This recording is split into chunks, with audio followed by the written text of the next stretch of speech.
Ray, we had talked a little bit um, about some of the issues that we do that put us in a different league or category of quality than what some of the other builders are doing, most of the other builders are doing. Um, One of those, and really it's kind of like where you start. One of the first things that you start with on your home is your footer. Code requires a 3,000 psi concrete strength for your footer. So everybody uses the 3,000 psi. And we've taken an approach of we're using a 4,000 psi, which is 33.333, 34% stronger than what code requires. And on a typical house that uses 20 yards of concrete for the footer, you're looking at $60. So, less than $100.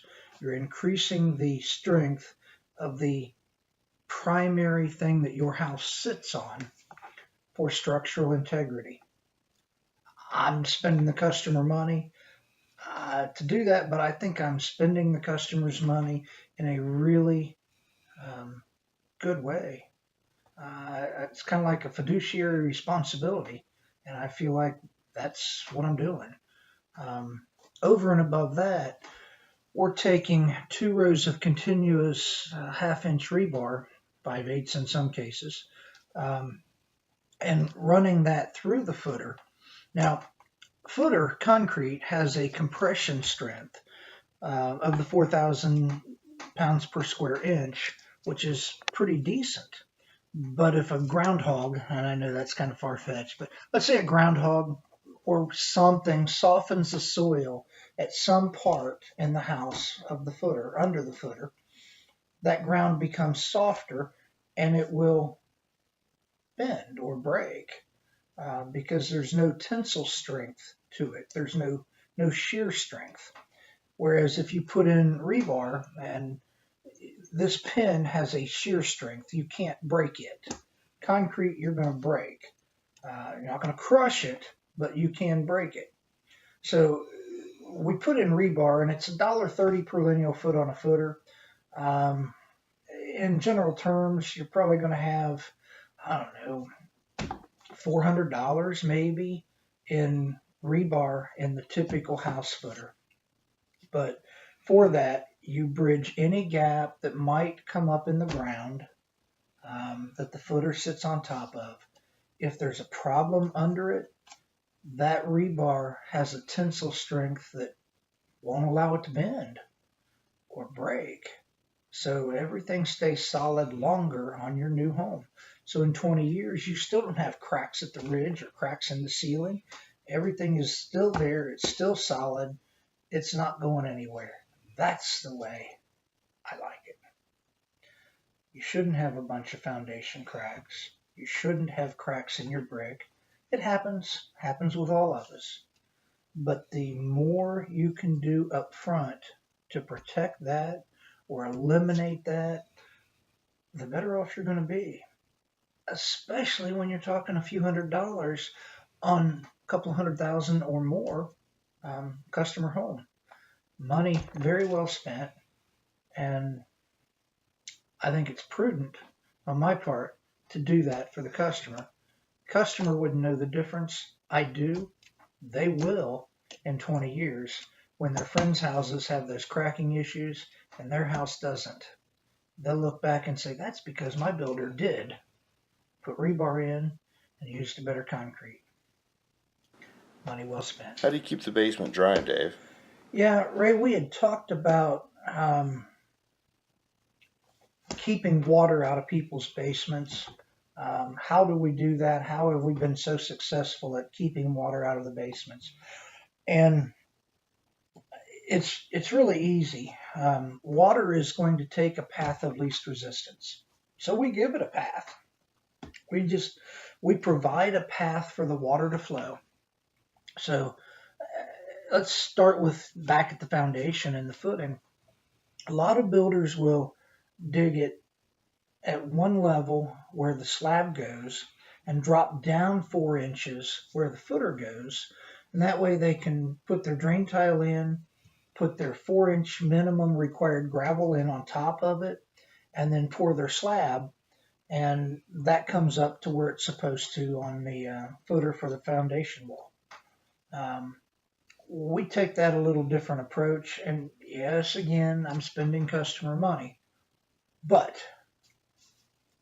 when you dig everything flat and you put your footers in place, and then you fill that void, that 8 inches, with gravel, you have consistent settling of your slab, not 8 inches here of gravel and 4 inches here. It's 8 inches all the way across, so it's consistently going to settle, which means that cracking in the slab, although it's still probably going to happen, you have a better chance of controlling it, and you've provided a path of least resistance for that water to go. That 8 inches of gravel gives it plenty of room for hydrostatic pressure to come in and dissipate the water through the drain tile that's provided on the interior of the foundation wall and the exterior of the foundation wall. And then we cross tie it between the wall a couple times on each side, 2 or 3 times in the front and the rear, and run everything over to a sump pit so that we can pump that water and get it away from the house. That's giving it a path of least resistance. Now, on the outside of the foundation wall, there's a 3-foot overdig. In that 3-foot overdig, we've got the drain tile, but we're also doing 2 foot of gravel, 2 or 3 foot high, that's giving it a rapid flow. So the gravel, the water hits that coming down from the rain or saturation or what have you. It seeps down through and it leaches through the gravel and goes to the drain tile, the sump pit, and we get it away from the house. That's how you have a dry basement. Over and above that, you use good waterproofing, and Jayco Waterproofing out of Cincinnati has done a great job for us. I've got a couple of different packages. If you're going to finish the basement, I strongly recommend you upgrade. I think that offers a 20-year warranty, but it's a dimple board type stuff that provides insulation factor as well as superior waterproofing. If you're not going to do that, their base grade system is plenty good for the most part. It's just a more comfortable feel in the basement when you've upgraded to the dimple board insulated type system. But a lot of builders are using damp proofing. That is not waterproofing. And you add that to the corners that get cut with gravel. They're saving money. You're spending less on the house, but it's going to bite you. I like to try to eliminate anything I can that's going to bite, which means you're going to call me and be mad. I don't want that. I'd much rather take care of it up front and do the job right, at least from my opinion. And there's people that would argue that. I've got friends in the business that build a lot more houses than I do, and their thing is, why do I spend all the money? Nobody cares. Well, there are some people that do care. And for those that do care, I'm your guy. If you don't care, I'm not. It's that simple. I'm not the solution for everybody. But if you're looking for a quality home at an affordable price, and you don't mind paying for some extras that are going to provide you comfort, quality, long-lasting quality, structural integrity, and stability over the long haul, give me a call. 937-272-8401. Shriner Building Company.